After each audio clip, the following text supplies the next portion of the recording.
All right. Can we get a quick moment of silence? Not for Cowboys fans. No. For one Cowboy fan. My buddy Nick. He's the only person on this earth today that and also my stepmother. Those two people are the only two people today that I feel genuinely bad for. So can we get a moment of silence just for those two? All right, cool. Everyone else, I don't like saying I told you so, but when I get like so much, I'm still within the first minute, so I can't swear, so much crap online, and then I turn out to be right. Like, oh, it's the best feeling in the world. Titans fans could learn from this as well. When earlier in the season, or before the season started, I was like, you guys are going to be one of the bottom teams in the NFL. Patriots fans as well. And the Cowboys, I didn't say they were going to be bad. I just said this is a team that's going to perform well during the regular season and most likely get first-round bounce in the playoffs. And lo and behold, exactly that happened, all right? And listen, you don't have to be a genius like sports research, like you don't have to be a deep diver into everything football to know that this was going to happen. You basically just had to be the most casual viewer of the NFL for the last 15 years, and you could probably see this coming.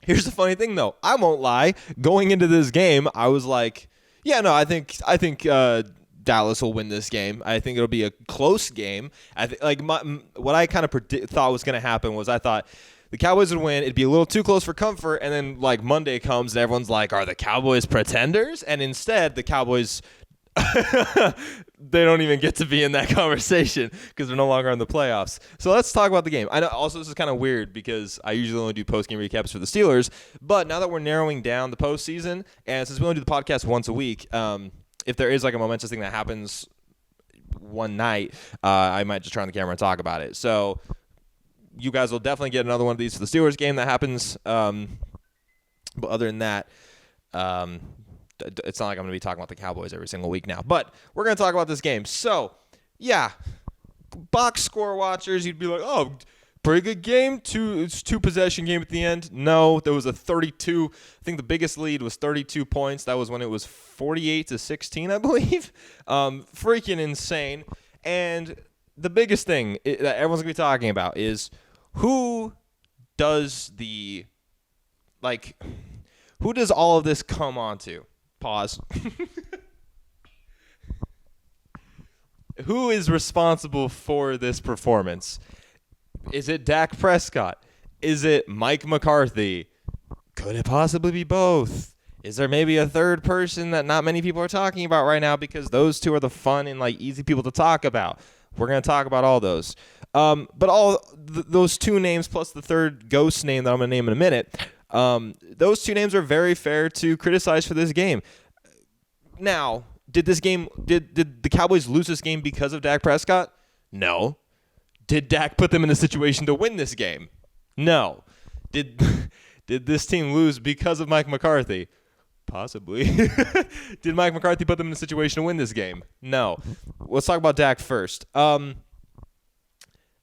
Listen, up until like week 16, pretty fair to have Dak Prescott in your MVP conversations. Pretty fair. Not that he's like a winner, because I think that there were still some people above him, but it was very fair to have him in that conversation. He was playing really good. He started the season a little slow. He started to get it together, which, again, to be fair to Dak, they got a brand new OC. I mean, technically, Mike McCarthy was doing the play calling. So it was a brand new system that he was implementing into the season. And so for the start of the season, it seemed like the Cowboys were being carried by the defense, and then they started to get together, and we saw what the Cowboys become at the end of the year. So this isn't like, oh, Dak's been having a series of bad games. This was one bad game. Now let's talk about Mike McCarthy. We're going to talk more in depth, don't worry. We're going to talk about Mike McCarthy. Does Mike McCarthy actually play the game? Is he on the field? No. But is he responsible for getting those that do play the game into the best situations possible to help this team win? Yes. Have we seen Mike McCarthy do that before? Yes. My man has a Super Bowl. Also, 12 wins over the last couple of seasons. 12 wins over the last, is it 3 or 4 seasons? And so he is a coach that has the capability to put his players in the best situations to succeed. I mean, he's a coach that was able to get a defensive player of the year, or defensive rookie of the year, a player who's in defensive player of the year conversations, a player who's been offensive player of the year offensive player of the year conversations in CeeDee Lamb, a player who's MVP conversations in Dak Prescott. No, it's not completely his fault, because at the end of the day, coaches can't actually go on the field and play.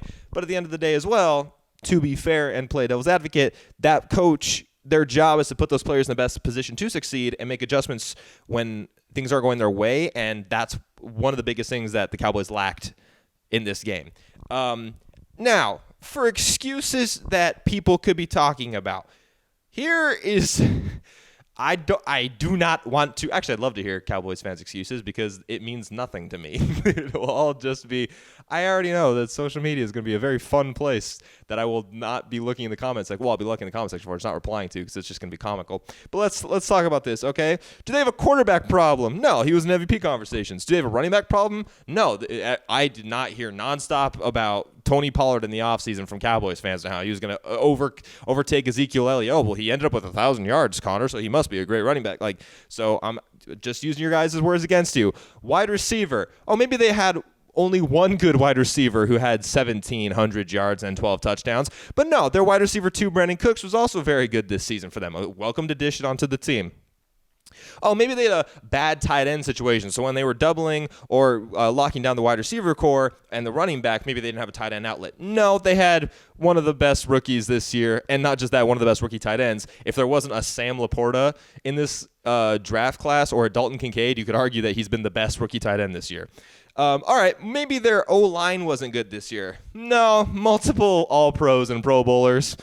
Okay, maybe their front seven wasn't good. No, defensive player of the year candidate going into and also towards the end of the season. Great linebacking core, great front rush. This is a team that was allowing less than 20 points per game throughout the entire season. Okay, maybe their defensive backs aren't good. No, they have an all-pro there. To be fair, they were missing Diggs on the backside after he did have his injury, but it's not like once Diggs went out, this defense fell apart. No, Diggs went out early in the season, and this defense still put up insanely phenomenal numbers throughout the regular season. Okay, maybe this is a weird situation where the Cowboys are like a 500 team at home. No, they've won 16 straight at home. 9 All-Pros on this team, 7 Pro Bowlers. Not that the Pro Bowl means anything, it's just a popularity contest, but 9 All-Pros. There's not many excuses here. That's the thing. This Cowboys team genuinely felt like one of the scariest built on paper going into the postseason. But this is what we say about the Cowboys every single year. Oh, on paper, they look great. How many me and Zach have been doing the podcast together for 2 years now. And I've been doing the podcast for, oh my God, is it 4 already? Holy shit. But Zach and I have been doing it for 2. There are multiple from both the seasons going into the season where I go, yeah, this team's great on paper, but paper doesn't mean shit, because it's true. And so it's just, I don't want to hear the excuses. Also, talking about lack of adjustments, this team, all right, let's talk about the defense. All right, the defense couldn't stop the run. They were allowing 9 yards per play on first down. First down. That means the Packers were on average in 2nd and 1. That's insane. Aaron Jones gashed them. Not that Aaron Jones is washed or anything, but I mean, he spent the entire season injured. This is a game, maybe he finally got his legs back, and he did look phenomenal. So I'm not taking me criticizing the Cowboys in this video is not to take anything away from the Packers. I think the Packers deserve so much credit. The youngest team to win a playoff game since 1974, I believe, the 74 Bills. And this is a team that honestly is, besides a rookie tight end addition, and yeah, they added some rookie receivers as well. This is the same team as last year with Aaron Rodgers, and this team struggled to make the playoffs. Put some respect on Jordan Love's name. Again, don't want to say I told you so, but this is the guy that going into that draft, I was like, he's a good prospect. Sitting him for a couple years, 1 or 2, might be a great idea. And I didn't hate the Packers drafting him, but I digress. So I'm not taking anything away from the Packers. This is solely just focusing on the Cowboys. But with Aaron Jones dominating, obviously you need to stack the box, right? You need to load up, essentially switch your defense so it's like a 4-6. So you have so many defensive front 7 players in there, so that way you can stop the run. Okay. They didn't do that. On 54 plays, the Cowboys had 6 or more defensive backs on the field. That number, after the second rushing touchdown that Aaron Jones scored, they should have never had 6+ defensive backs ever on the field. They genuinely should have shifted to like a 1 safety and 3 corner look. That's it. 4 DBs at max. If you maybe wanted to play a 2 safety look, have 1 come down into the box, that way you still have some coverage if there's a play action, then that's helping you out. But this should have been a linebacker and defensive front 7 just like monster showing once they realized how gashed they were on the defense. And again, this isn't an excuse. It's not like they can say, oh, the run defense has been so bad all season for the Cowboys. No, this is a top 5 defense in the entirety of the NFL. Some would argue top 1. So there's that. It's just the lack of adjustments. Like even I don't want to hear the excuse either that, oh, well, it got close. There was a point in this game where 2 drives, the Packers had their backups in. And that was with like 9 minutes remaining. It should have gotten close because you were playing a preseason team. So I'm glad that you guys were able to put up, what was it, 14? Or no, because I think it was 2 touchdowns and 2-point conversions. Congratulations. I'm happy you were able to put up 16 points on a preseason team. I'm really happy you guys were able to do that. So, yeah, I don't want to hear anything about that. And then here's the other thing, too. I'm criticizing the Cowboys' defense. They're not what lost in this game because this Cowboys offense is playing the same Green Bay defense who a couple weeks ago had Bryce Young looking like what the Panthers wanted him to be all season, and also had Tommy DeVito making the Giants question whether or not Daniel Jones is going to be their franchise guy or if they need to actually stick with Tommy DeVito. Joe Barry has been the laughing stock of the NFL because of how bad his defense has been all season. And for Dak Prescott, oh, well, Connor, Dak Prescott had 403 yards and 3 touchdowns and 2 interceptions. Okay, cool.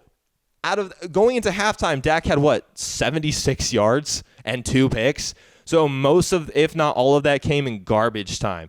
There was a lot of forcing. So that's what I'm saying is this isn't all on the defense. This is a complete team debacle. Now here's what we're gonna talk. We're gonna talk about this. The next steps for the Cowboys. Well, actually, no. We're going to unveil who, in my opinion, is the biggest person to blame, the biggest person at fault for this. Because these players and these coaches, we may have had some of the same players for the last season or the season before that as well, and the same coaches for the last 3 or 4 seasons. Spoiler alert, this Cowboys team hasn't had this exact roster or this exact coaching staff for the last 30 years. This is a Cowboys team that has had significant changes over the last 30 years, significant quarterback changes, significant coaching changes, whether it's coordinator or head coaching. So, and yet there is this constant problem. So maybe, just maybe, I'm really getting a phone call right now. That was my Amazon driver. Anyways, where was I? Yes. This is something that has been happening for the last 30 years. So maybe, just maybe, this is an organizational failure. And this is something that I've been saying, not just as long as we've had the podcast and as long as I've been posting videos talking about sports and the NFL. This is something I've been saying since high school, is that the root of the Cowboys' problems is Jerry Jones and ownership. This is a team that has a culture problem that has been set because of how Jerry Jones approaches this organization. Jerry Jones wants to be a hands-on owner at the age of 85? He wants to make all the decisions when some of those decisions are extremely questionable. Now, I'm going to give the front office of the Cowboys a bunch of credit. Like we say every single season, this team on paper is really, really good. They build the right team. But Jerry Jones has created a culture with his Dallas, and I'm not taking anything away from Jerry Jones. I'm not saying he hasn't been amazing. What he's done for this franchise is I'm not saying it's not amazing because it is amazing. But I think when you make a team, he bought it for $200 million. It's worth however many billion now. All right, cool. One, that's just the progression of how everything gets expensive with time. So there's that. Also, the NFL as a whole has gotten better as a product. So one of the teams with the biggest fan bases is arguably just no matter what going to grow financially, monetarily, fan base wise, everything. So I think there's a little bit of that. But like as a football organization that's playing football, this team has not grown. You can say, oh, they were great going into the playoffs. Oh, they look great going into the preseason, or they look great going to the postseason. But it doesn't mean anything because you're getting the same result year after year after year. And I'm going to say something kind of weird. It's not fair to Cowboys fans. And I think Cowboys fans deep down know that Jerry Jones is the root of their problems. And it's not necessarily like maybe that Jerry should sell the team, but he should just step down. And since, to me, the biggest root of all these problems is it's a culture issue, there's one possible fix that can happen, and it can happen this offseason. You can bring in a coach who will establish his own culture. There's one obvious here. It's Bill Belichick. If they hire Bill Belichick will not put up with Jerry Jones' shit. He won't. Bill Belichick will bring his own system in there, and I can promise you, if a Dallas Cowboys team that is coached by Bill Belichick makes the playoffs, they're not going to be one and done. They won't. With the same talent that they had, I remember when Bill Belichick made the playoffs with the Patriots in the post-Brady era, we expected that team to be one and done because the talent was ass. If you give Bill Belichick this team, and I'm not saying Bill Belichick isn't a little bit washed up or he hasn't kind of adjusted to the modern NFL, but if you solely make him the coach and not the GM, this is a team that Bill can bring his own culture to and can possibly get this team to win Super Bowls. Now, that's if you're like in a win now, win in the next 3 years situation, which I think the Cowboys kind of are because of how their cap situation is going to be once they have to sign someone like CeeDee Lamb, eventually a running back, Micah Parsons, De'Aaron Bland, Traylon Diggs, like everyone that has been performing so well for them. So that's if you want to win in the next couple of years, then sure, go all in on Bill. But if you want to build for the future, I think kind of a similar area, someone who's going to build his own culture and someone who's proven that he can win in the NFL, Mike Vrabel is a great option as well. And he's younger. So you have Bill Belichick is like a 5 to 6 year Band-Aid on this team. If you want to actually set a precedent, Jerry Jones can take a back seat and everything. He can hire Mike Vrabel, who will bring his own culture, his own identity. And I mean, we haven't seen Mike Vrabel have a team with anywhere near this much talent. I mean, the teams that he brought to the playoffs with Tennessee had, arguably a top 3 running back. That's it. I mean, they traded away A.J. Brown early into his tenure. They've never had a phenomenal quarterback, and they've had some pretty good defensive weapons with, like, Jeffrey Simmons or Kevin Byard. But, like, they haven't had a complete hole. Like, earlier in the video, I listed out areas that there could be holes, but there actually weren't. Mike Vrabel hasn't had that. So I think those are the two best options. Again, if you want to win now in the next 3 to 4 years, get Bill Belichick. If you want to create a new culture where you won't be one and done for the next another decade, to add it to possibly 4 total decades without winning a significant playoff game, not just a playoff game, just a significant playoff game, I think Mike Vrabel is a good answer too. I think those are the only 2 options that the Cowboys have because, I mean, they're going to fire Mike McCarthy. If they don't, that's insane. And they're going to lose Dan Quinn. He's likely going to be the new head coach for Seattle. So you're already kind of beginning this whole restructure, and not rebuild because you're not losing players, but you're losing most, if not all, of your coaching staff. So might as well just build something new. And in my opinion, Jerry Jones is the biggest issue in Dallas. That still, I'm not saying that like Mike McCarthy doesn't deserve the blame that he's getting, or Dak Prescott does not deserve the criticism that he's getting for the performance of this game. I'm just saying, though Dak Prescott wasn't the quarterback in 2007, 8, 9, 10, 11, 12, 13, 14, 15, like so on and so forth, and Mike McCarthy was not the head coach from, longer. He's only been the coach for 4 years, so anything before that, it's not like it's his fault that this team hasn't won. It's not like this team was always winning significant playoff games before Mike McCarthy or Dak Prescott got here. They weren't. But, yep, there's my thoughts on that. I'm very curious what other people think about it.